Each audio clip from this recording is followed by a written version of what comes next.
আসসালামু আলাইকুম ভিউয়ার্স, স্বাগতম জানাচ্ছি সোনালী সোমা মিডিয়া ওয়ার্ল্ডে। আজকে আপনাদের সাথে শেয়ার করতে চলে এলাম শোল মাছের রেসিপি। সাথে নিয়েছি মটরশুঁটি, খোসা ছাড়িয়ে নিয়েছি। নিয়েছি শোল মাছ, ছোট ছোট পিস করে কাটা, সুন্দর করে কেটে নিয়েছি, ধুয়ে নিয়েছি। নিয়েছি কাঁচামরিচের ফালি, সাথে নিয়েছি পেঁয়াজ কুচি, টমেটো নিয়েছি সাথে কিউব করে কাটা, আদা রসুনের পেস্ট। আমি আদা রসুনটাকে একসাথে পেস্ট করে নিয়েছি। এখন একটি পাত্র আমি চুলায় বসিয়ে দিচ্ছি। পাত্রটা গরম হওয়ার সাথে সাথে আমি একটু তেল দিয়ে দিচ্ছি। এখন পেঁয়াজ কুচিগুলো দিয়ে দিচ্ছি।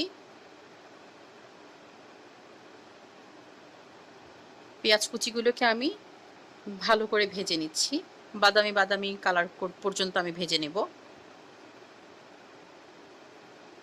দিয়ে দিচ্ছি ফালি করে কাটা কাঁচামরিচ। এখন আমি ভালোভাবে নেড়ে ভেজে নিচ্ছি। হালকা বাদামি কালারের জন্য আমি ভেজে নিচ্ছি। খানিকটা বাদামি কালার চলে এসেছে। এখন দিয়ে দিচ্ছি আদা রসুনের পেস্ট। হাফ চামচ পরিমাণ আদা এবং হাফ চামচ পরিমাণ রসুনের পেস্ট আমি দিয়েছি।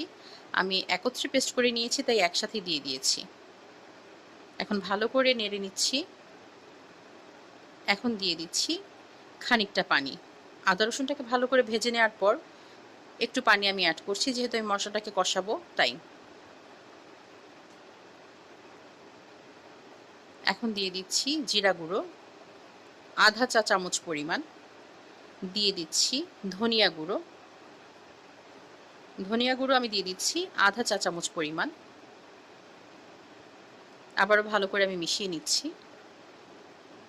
এখন দিয়ে দিচ্ছি হলুদের গুঁড়ো আধা চা চামচ পরিমাণ। এটা আমি ভালোভাবে মিশিয়ে নিচ্ছি।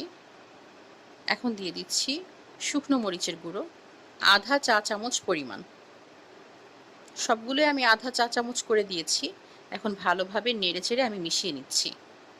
এখন দিয়ে দিব লবণ। স্বাদ মতো আপনারা লবণ দিতে পারেন, আমি দিয়েছি 1 চা চামচ পরিমাণ। এখন ভালো করে আমি মিশিয়ে নিচ্ছি।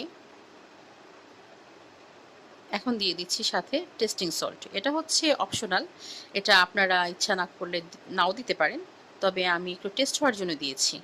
সাথে দিয়ে দিচ্ছি আমি শোল মাছ, পিস পিস করে কাটা, ছোট ছোট করে পিস করে কাটা শোল মাছ আমি দিয়ে দিচ্ছি। এখন মশলার সাহায্যে ভালোভাবে নেড়েচেড়ে আমি মিশিয়ে নিব।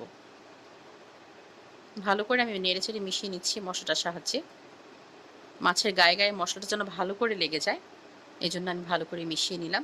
এখন দিয়ে দিচ্ছি কিউব করে কাটা। এখন কিউব করে কাটা টমেটো আমি দিয়ে দিচ্ছি। আবারও ভালো করে মিশিয়ে নিচ্ছি টমেটোগুলোকে।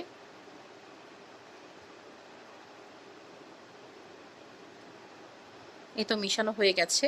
এখন আমি একটা ঢাকনার সাহায্যে আমি ঢেকে দেব কিছুক্ষণের জন্য। 2-3 মিনিটের জন্য আমি ঢেকে দিচ্ছি। আবারও ফিরে এলাম। এখন আমি এটার সাথে অ্যাড করব মটরশুঁটি। মটরশুঁটিগুলোকে ভালো করে ছড়িয়ে দিচ্ছি। এখন মটরশুঁটিগুলোকে মশলার সাথে ভালো করে আমি মিশিয়ে নিচ্ছি। নেড়ে চেড়ে আলতোভাবে মিশিয়ে নিচ্ছি যেন মাছগুলো না ভেঙে যায়।